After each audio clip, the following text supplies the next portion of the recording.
Hi guys, I'm just so excited to tell you about these new cards that have come into my possession this week, made by a beautiful lady, Shan. They are marvellous for psychic development and reading, and they're beautiful. I can't wait to share them with you. This box that they come in, so the front of it just gives you a good idea of how wonderful they are. On the back, oh, bless her, she's even signed them and given me a personal message, so when she's rich and famous, I shall be remembered. Let me show you these cards. They're absolutely wonderful.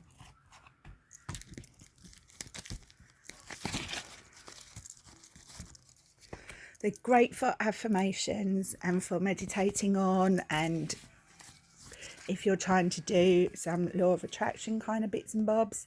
But look, companionship, how beautiful is that? This lady studied art at the Royal College of Art, and she's such a spiritual person. She grows bonsai trees as well. I'm yet to meet her, so I'm not going to take all credit for this, but I will tag her in this video if you want to ask her further. Companionship, insight, harmony, the heart. I love this card. The heart is the root of the plant, or that's the way I see it. Many people will interpret these in all different ways, and I think that's why they're designed in this way. Awareness, very I can't think of the word, abstract, so that you can make of it as you will. I can see eggs in there, I don't know, and a koala in a tree. Maybe that is just my interpretation, but I love that it's open to personal interpretation. Search, how beautiful is this card? Shelter, and there's a little bit of a nod back to the old days in the Far East, where most of our divination ideas have come from. A gift, wouldn't I love a gift like this for my letterbox one day? Beauty, the gift of flowers is probably the most beautiful gift you can give. Celebration, it's just so vibrant and it looks like a party to me.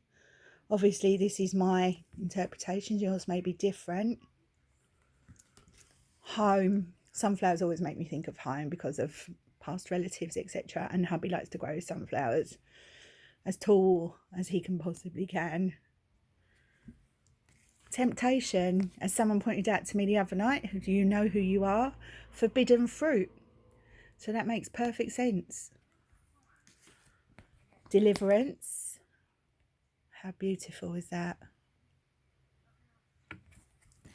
Harmony.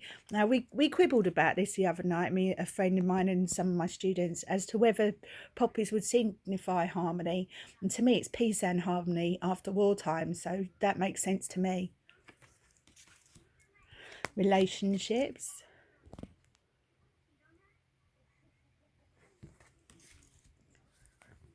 potential. I see these as buds ready to flourish. My favourite card, I imagine, because I'm a bit of a Monet fan. But spirituality, and the water lilies have always reminded me of this. They look like lotuses too, which is also a spiritual flower. This has come up for me in meditations before, within circle at church. Seek and ye shall find. Journey, beautiful. Abundance, look how many flowers there are there, more than you could ever ask for. Adventure, that flower on the left looks to me like a fairy. Another one of my favourites, tranquility, and this, it's just calming just looking at this card. Absolutely beautiful. Faith, now that's for me, that's an easy interpretation. The tree has the faith to go out the side of the mountain and trusts that it won't fall. And finally, inspiration, which I think we could all do with it at times. This lady's cards are only available at the Wicker Moon shop at the moment. So that is where you need to go to find this lady. I'll add, I'll see if I can add an address or a link within this video. But thank you so much for listening. Toodles.